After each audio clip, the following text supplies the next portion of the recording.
mga ka-KMP, mula kanan, kaliwa, at harapan, ik-KMP na yan.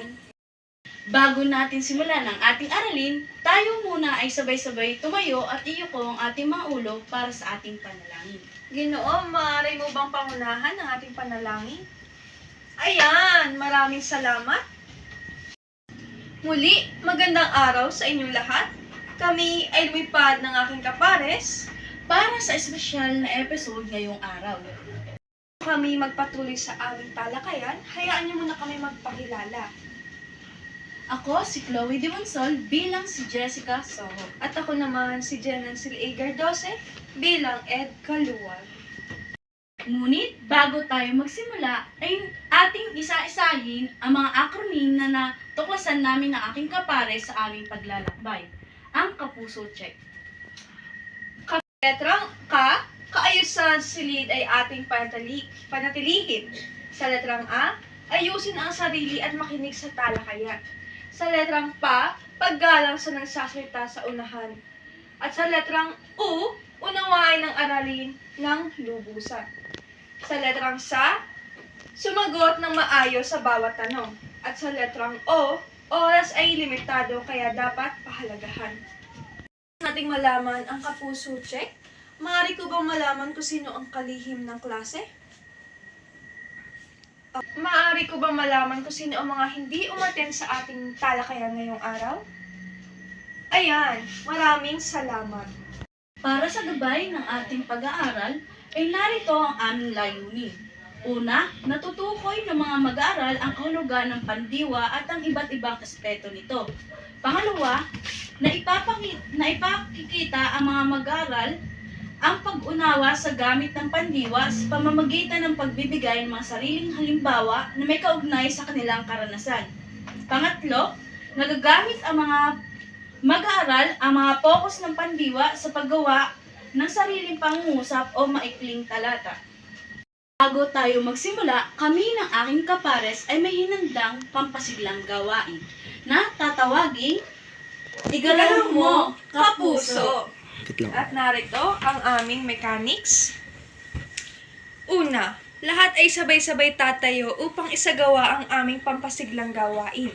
Pangalawa, panoorin ng maayos ang ipapakita naming video. At pangatlo, sundin at gayahin ang mga galaw na ipinapakita sa video. Pang-apat, isagawa ito ng sabay-sabay at may enerhiya. At panghuli, ito ay isasagawa lamang sa 3 minuto, ang video ay uulitin lamang ng 2 beses. Ito ang aming bidyong inihanda.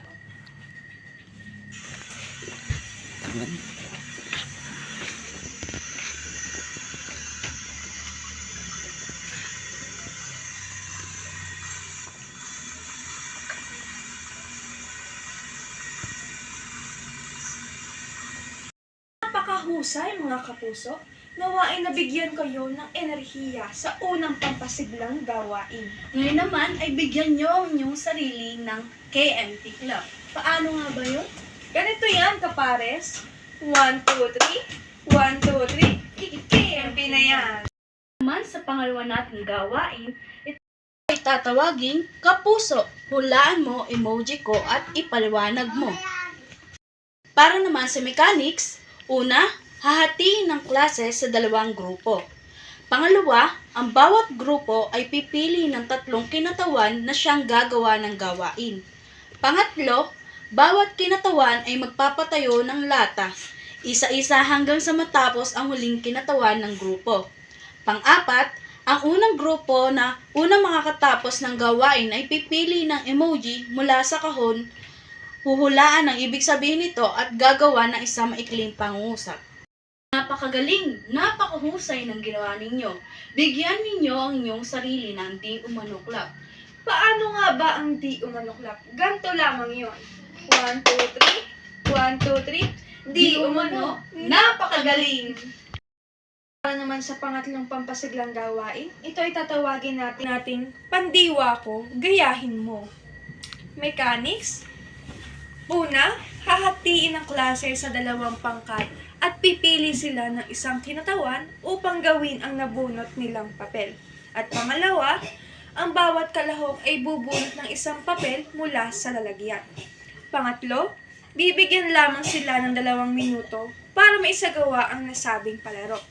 At pang-apat, at kung sino ang pinakamadami na may puntos, sila ang tatanghaling panalo.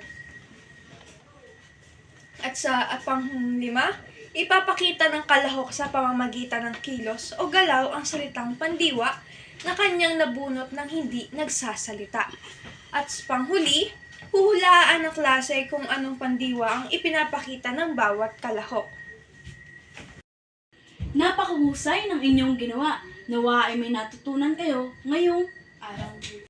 Naman ay ating talakayin ang focus ng pandiwa. Ano nga ba ang focus ng pandiwa? Ang focus ng pandiwa ay tumutukoy sa relasyon ng pandiwa at simuno sa pangungusap. Ang focus ng pandiwa ay ugnayan ng pandiwa at bahagi ng pangungusap na dito ay pinapakita kung sino o ano ang sentro ng kilos sa pangungusap. Nagbabago ang focus depende sa panlapi ng pandiwa at kung sino o ano ang binibigyang diing pansin. Narito ang 7 uri ng focus ng pandiwa. Una ay ang actor focus o AP, focus sa tagaganap. Dito, ang pandiwa ay nakapokus sa tagaganap. Ang binibigyang diing pansin ng kilos ay ang tagaganap. Halimbawa,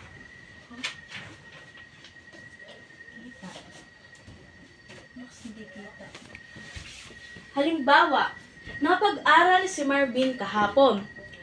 Ang pandiwa ay ang nakapag-aral at ang simuno o tagaganap ay si Marvin. Si Marvin ay nakapag-aral kahapon. Ang simuno o tagaganap ay si Marvin at ang pandiwa ay nakapag-aral.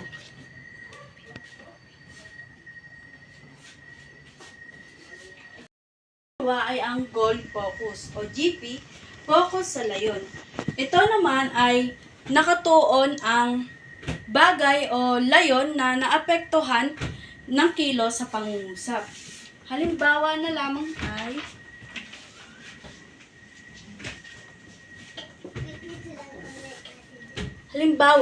bantayan mo ang sinaing at baka masunog.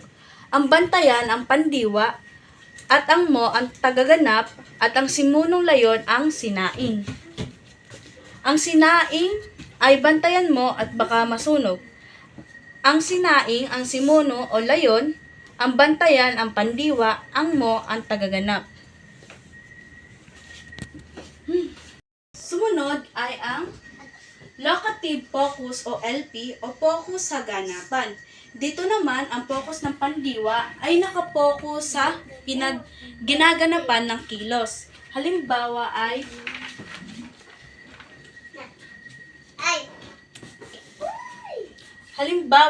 pinintahan niya ng berde ang tulay.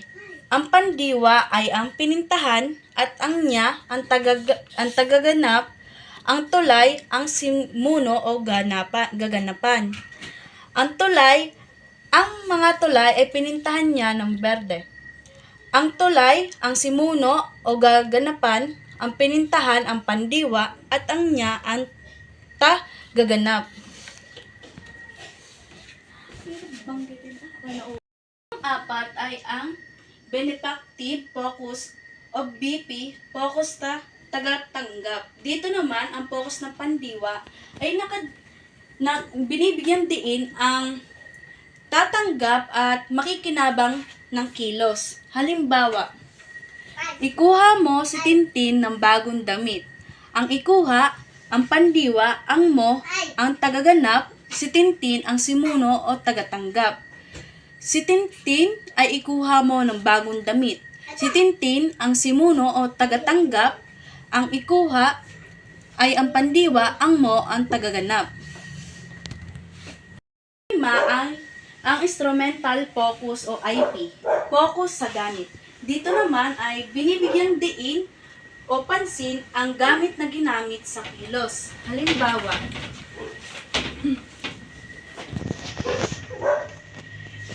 Ipangguhit mo ang lapis sa papel. Ang pandiwa ay ang ipangguhit, ang mo, tagaganap at ang lapis ang simuno o gamit sa kilos. Ang lapis ang ipangguhit mo sa papel. Ang lapis ang simunong ginamit sa kilos at ang ipangguhit ang pandiwa at ang mo ang tagaganap. Ang pang-anim ay ang causative focus o focus sa sanhi. Dito naman ay binibigyang diin ng focus ng pandiwa ang dahilan ng kilos. Halimbawa,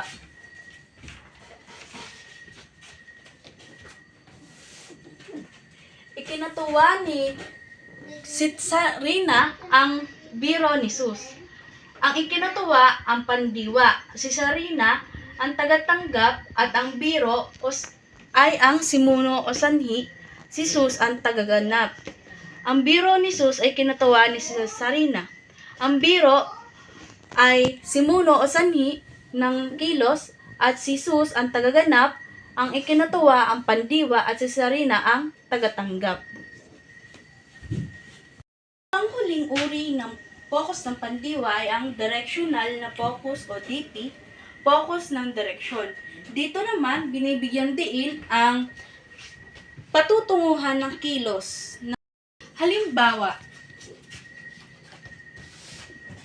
pinuntahan ko ang Boracay noong isang linggo. Ang pinuntahan ang pandiwa, ang ko ang tagaganap, ang Boracay ang simuno o direksyon. Ang Boracay ang pinuntahan ko noong isang linggo. Ang Boracay ang simunong direksyon, ang pinuntahan ang pandiwa, ang ko ang tagaganap.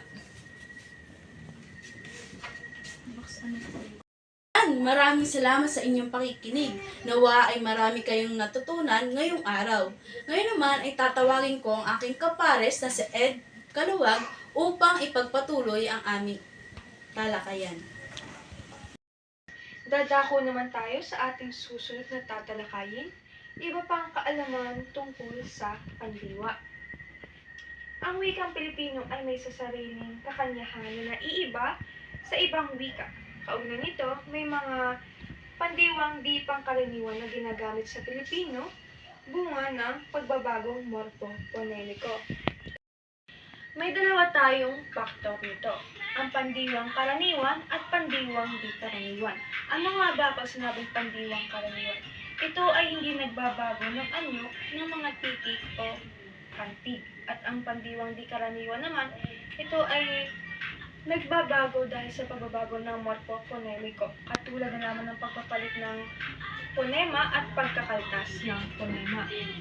Ay may kaltas. Ang pandiwa ay nagiging di karaniwan kapag may nawawalang titik o pantig na salita. Halimbawa na lamang ito ay salitang ugat, buhos. At ang pandiwang karaniwan naman ay buhusan. Ito ay nadagdagan lamang ng unlapi at ganun pa rin ang kahulugan. At ang pandiwang karaniwan naman, ito ay nabawasan lang, may nawalang titik. At ang higit, pandiwang karaniwan ay mahigitan. Nadagdagan lamang ng mga titik na unlapi at hulapi. Pag pandiwang di karaniwan naman, ito ay may walang titik o nadagdagan. Makikita nyo, ang naiba lamang, ang pandiwang karaniwan ay ganun pa rin ang kahulugan at ang pandiwang karaniwan naman ay naiiba ang kahulugan. Ang pangalawa naman ay may lipat. Nagiging di karaniwan ang pandiwa kapag may paglilipat ng titik o pantig sa loob ng salita. At ang halimbawa nito,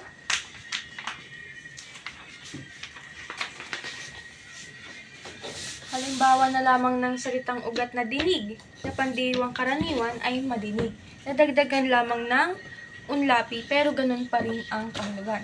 Pag pandiwang karaniwan naman, marinig, ito ay napalitan lamang ng R ang D dito. Pag dugtong, nadagdagan ng unlapi ng ka sa kadugtong, pandiwang di karaniwan, karugtong, napalitan lamang ng titik dito. Paghalik, na dagdagan ng hulapi At pag pandiwang di karaniwan, napalitan ng titik. At ang pangatlo, nagiging di karaniwan ang pandiwa kapag may napapalitang titik o ponema sa salita.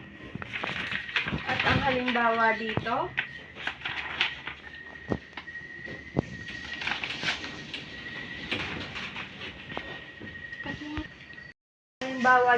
sa may lipat, salitang ugat, tanim, pandiwang karaniwan, taniman, nadagdagan lamang ng hulapi, pero ito ay ganun pa rin ang kahulugan. At ang pandiwang di karaniwan naman ay tamnan, napalitan lamang at may nawalang titik. Sa atip, nadagdagan lamang ng hulapi na an sa atipan. Pandiwang di karaniwan at pan, may nawalang titik na ay. Pagsilid, nadagdagan din ng hulapi at sa pandiwang di karaniwan, ito ay na may inilipat na titik. Sumunod naman ay tinig na pandiwa. Ang tinig ng pandiwa ay tumutukoy sa ugnayan ng pandiwa sa paksa ng pangungusap. Ipinakikita nito kung ang paksa ay tagaganap o tagatanggap ng kilos. Ay tinig na tahasan o tukuyan. Sa tinig na ito, ang paksa ng pangungusap ang tagaganap ng kilos na isinasaad ng pandiwa. Halimbawa, bumili ng sariwang gulay ang ina ni Bencio. Dito ay may tinutukoy na tagaganap sa pangungusap. Naman ay bumabalangkas ng isang talata si Cesar. Dito ay may tinutukoy na tagaganap sa nasabi. Kawin naman ay tinig na balintaya. Sa tinig na ito, ang paksa ay hindi tagaganap ng kilos, kundi na tumatanggap ng kilos na isinasaad ng pandiwa. Sa makatuwid, tagatanggap ng kilos ang paksa. Ang halimbawa nito ay ang tula ay isinulat ng batikang manunulat.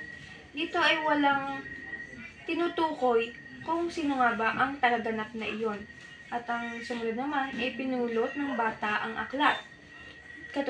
Katulad ng unang halimbawa, ito ay wala ding mismong tinutukoy kung sino nga ba ang bata. Nawa ay may natutunan kayo kung ano nga ba ang iba pang kaalaman tungkol sa pandiwa. At muli, ako si Ed Kaluwag. Maraming salamat. Maraming salamat. Talaga naman napagtagumpayan ninyo ang ating gawain. Ngayon naman sa ating pahuling gawain ay ating tatawaging tukuyin mo ang bida. Sa ating panuto, basahin ng mabuti ang bawat pangungusap. Tukuyin kung anong focus ng pandiwa ang ginamit. Isulat ang sagot sa isang kapat na papel.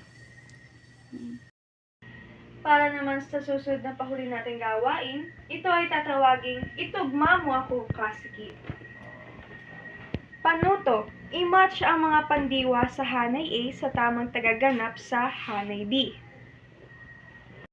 Naman namin kayo ay may naunawaan sa aming tinalakay ngayong araw na ito. Lubos kami nagpapasalamat sa inyong pakikinig at pakikiisa sa aming gawain. Muli, ako si Chloe de Bonsol bilang Jessica Soho. At ako naman si Jen Anzil A. Gardose bilang Ed Kaluwag. Maraming salamat.